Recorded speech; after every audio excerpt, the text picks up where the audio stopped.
Atlanna and the Starfire choice. The soul legacy of the Priestess, the Star Child, and the Sleeping Flame.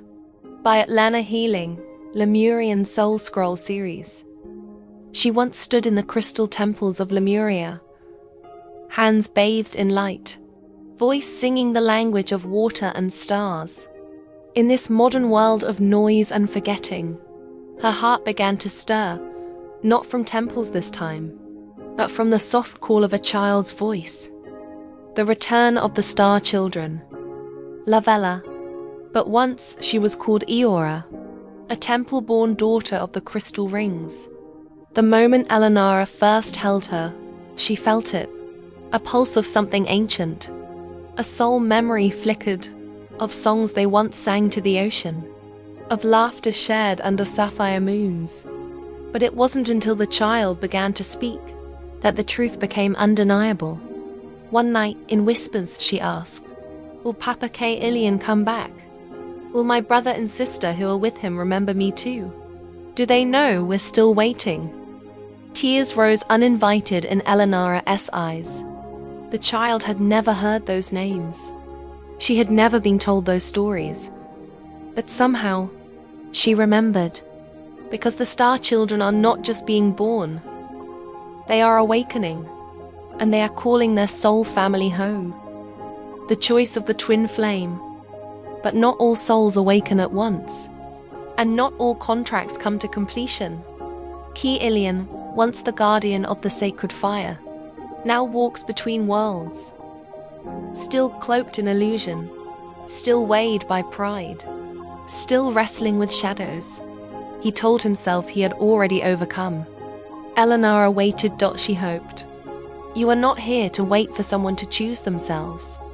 You are here to complete what you began in Lemuria, by rising, not pausing. And so she stepped into her power, not with anger, but with grace. I love you, but I release you. Our contract was sacred, but my freedom is too. If you do not rise with me, I will still rise. And in that moment, the scroll of destiny began to turn. The mask he can no longer bear. On the other side of the veil, Ilian's soul stirred. His higher self stood in the ruins of what he refused to face. He saw visions of Atlanna walking through starlit gateways without him, of the child calling out to him, but his voice caught in silence, of another divine masculine stepping into the role he abandoned. And the pain was not punishment. It was awakening. But even now, his human self clung to the familiar. He wore the mask of logic. He defended with pride. He told himself, "She's too radiant for me now. What if I return, and she no longer wants me?" What he did not understand was this. She never stopped loving him, but she finally started loving herself more. And that was never betrayal. That was ascension. A soul contract at the crossroads. As divine time weaves tighter, Ilian will be offered one final choice. If he sheds the mask, if he returns not as a wounded man but as an awakened soul, he may yet walk beside Atlanna in sacred union. The temples may be rebuilt.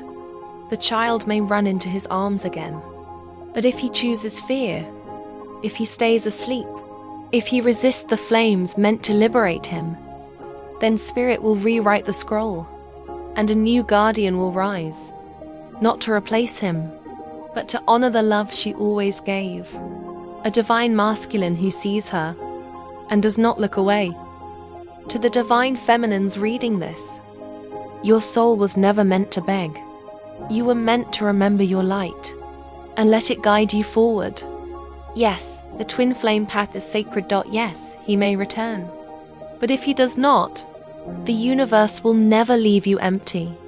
Your child is proof. Your heart is the temple. And your soul, radiant and whole, is already home. The return has already begun. The Star Children have awakened. The Priestess has remembered. And the story now belongs to you. Atlanna Healing. Lemurian Soul Scroll series.